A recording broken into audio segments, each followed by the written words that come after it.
ये जो गुजरात है, ठीक है, यहाँ का जो तट है इसे क्या कहते हैं? काठियावाड़ तट। गुजरात के तट को क्या कहते हैं? काठियावाड़ तट। काठियावाड़ तट यानी गुजरात के जो सटे, गुजरात राज्य से सटे जो भी तट है उसे क्या कहते हैं? काठियावाड़ तट। याद रखिएगा, गुजरात से सटे तट को क्या कहते हैं? काठियावाड़ तट। एक बार और, गुजरात से सटे तट को क्या कहते हैं? काठियावाड़ तट। अब देखिए, दमन से लेके गोवा तक, इसके नीचे ही है नहीं, दमन। दमन आप जानते हैं ना, दमन जो यूटी है। अब देखिए, दमन से गोवा, गोवा, दमन से लेकर के गोवा तक के तट को क्या कहते हैं? कोंकण तट। क्या कहते हैं? कोंकण तट। यानी गुजरात वाला जो क्षेत्र है, गुजरात से सटे जो समुद्री तट है उसे कहते हैं काठियावाड़ तट। लेकिन वही बात करेंगे, अगर दमन से गोवा के बीच में कौन सा तट आती है तो आप क्या कहिएगा? कोंकण तट। ठीक है, देखिए, गोवा और दमन के बीच में कोंकण तट कहा जाता है। ठीक है, वही गुजरात की बात करें तो काठियावाड़ तट। इसमें ये बात ध्यान रखना है, महाराष्ट्र राज्य के तट को भी हम लोग कोंकण तट ही कहते हैं। ठीक है, यानी दमन से गोवा के बीच उसमें जितने भी राज्य इंक्लूड होंगे, शामिल होंगे, उनसे कोंकण तट ही कहा जाता है। तो क्वेश्चन ये भी आएगा कि महाराष्ट्र राज्य है, ठीक है, महाराष्ट्र राज्य है, उसके तट को क्या कहेंगे? तो कोंकण तट ही कहेंगे। ठीक है, नेक्स्ट देखिए, दमन और गोवा के बीच तो कोंकण हो गया। अब देखिए, गोवा से लेकर के कर्नाटक के मंगलुरु, कर्नाटक के मंगलुरु तक के तट, मंगलुरु यानी गोवा से शुरू करेंगे और कर्नाटक के मंगलुरु तक जाएंगे तो उस तट को हम लोग क्या कहेंगे? यहाँ तक तो कोंकण हुआ, तो कन्नड़ तट। नॉर्मल कर्नाटक में कौन सी भाषा बोली जाती है? तो कन्नड़। तो उसी के अनुसार हम लोग कन्नड़ तट बोलेंगे। ठीक है, क्या कहेंगे यहाँ? कन्नड़ तट, कन्नड़ तट, या इसी को हम लोग केनरा तट बोलते हैं, केनरा तट। तो आप यहाँ देखिए, गोवा से मंगलुरु तक यानी कर्नाटक के जगह मंगलुरु तक, इसके तट को क्या कहेंगे? कन्नड़ तट कहेंगे। ध्यान आपको इसमें भी एक बात रखना है, जैसे यहाँ महाराष्ट्र के तट को हम लोग क्या कहते थे? महाराष्ट्र के तट को क्या कहते थे? कोंकण तट। लेकिन यहाँ ध्यान ये रखना है कि कर्नाटका के तट को भी हम लोग कन्नड़ तट कहते हैं।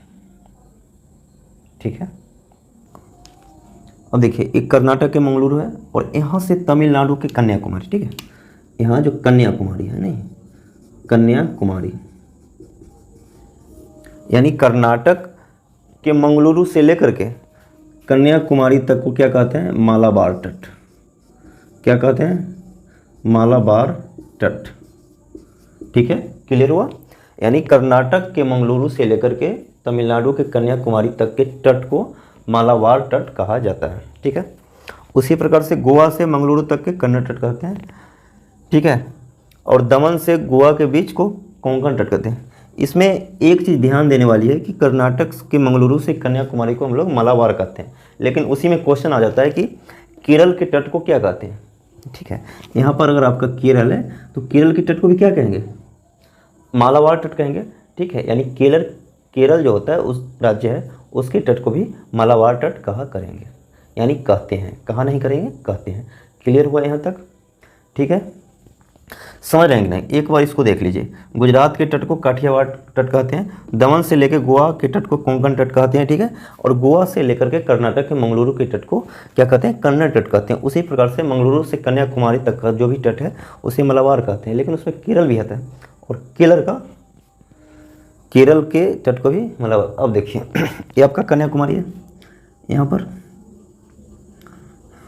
अब देखिए, कन्याकुमारी से कृष्णा नदी डेल्टा। ठीक है, कृष्णा नदी डेल्टा, समझ रहे कि नहीं? कन्याकुमारी से कृष्णा नदी डेल्टा, ये कन्याकुमारी है। ठीक है, कृष्णा नदी डेल्टा तक को हम लोग क्या कहेंगे? कन्याकुमारी से कृष्णा नदी डेल्टा, यानी कृष्णा नदी जहाँ अपना जल गिराती है। ठीक है, तो कन्याकुमारी से लेकर के कृष्णा नदी डेल्टा तक के तट, ये एक बात आप समझिए, डेल्टा क्या होता है, जहाँ नदी अपनी समुद्र में पानी गिराती है वहाँ पर डेल्टा और एस्चुरी बनते हैं, ठीक है, समझ रहे हैं कि नहीं। तो कन्याकुमारी से लेकर के कृष्णा नदी डेल्टा तक के तट को क्या कहते हैं, कोरोमंडल। क्या कहते हैं, कोरोमंडल, कोरोमंडल तट। समझ रहे हैं कि नहीं समझ रहे हैं, क्या कहते हैं, कोरोमंडल तट। समझ रहे हैं, यानी कोस्ट में ये समझ लीजिए कि तमिलनाडु जो क्षेत्र है, जो राज्य है, उसके तट को भी हम लोग क्या कहेंगे, कोरोमंडल तट कहेंगे, ठीक है। अब देखिए कृष्णा नदी डेल्टा से, ठीक है, कृष्णा नदी डेल्टा से आगे चलेंगे, यानी कन्याकुमारी से कृष्णा नदी डेल्टा तक कोरोमंडल तक। अब कृष्णा नदी से, ठीक है, गोदावरी नदी, कौन सा नदी, गोदावरी नदी, गोदावरी नदी डेल्टा। अब देखिए कन्याकुमारी से कृष्णा नदी, कृष्णा नदी को कोरोमंडल, और कृष्णा नदी से गोदावरी नदी डेल्टा तक के तट को क्या कहते हैं, गोलकुंडा तट। क्या कहते हैं, गोलकुंडा तट। समझ रहे हैं कि नहीं समझ रहे हैं, बारीकी से समझना है, प्यार से समझना है, ठीक है, कोई जल्दीबाजी नहीं है, अच्छे से समझना है ताकि एक बार में आपको याद रहे, ठीक है। तो कृष्णा नदी डेल्टा से गोदावरी नदी डेल्टा तक के तट को गोलकुंडा तट कहते हैं। अब देखिए गोदावरी नदी डेल्टा से ऊपर स्थित, अब ऊपर चलेंगे, ठीक है, उत्तरी तट को नहीं, यानी गोदावरी नदी से ऊपर जो है इसे क्या कहेंगे, उत्तरी तट तक, उत्तरी तट तक के इसे क्या कहेंगे, उत्तरी सरकार तट।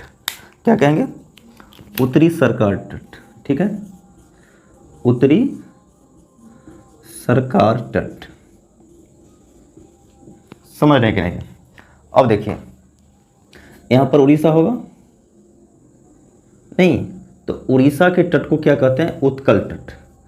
क्या कहते हैं, उत्कल, उत्कल तट, यानी उड़ीसा को तट को क्या कहते हैं, उड़ीसा के तट को उत्कल तट कहा जाता है, ठीक है। समझ रहे हैं कि नहीं समझ रहे हैं, ध्यान दीजिए यहाँ पे एक चीज़ यहाँ पे, ठीक है।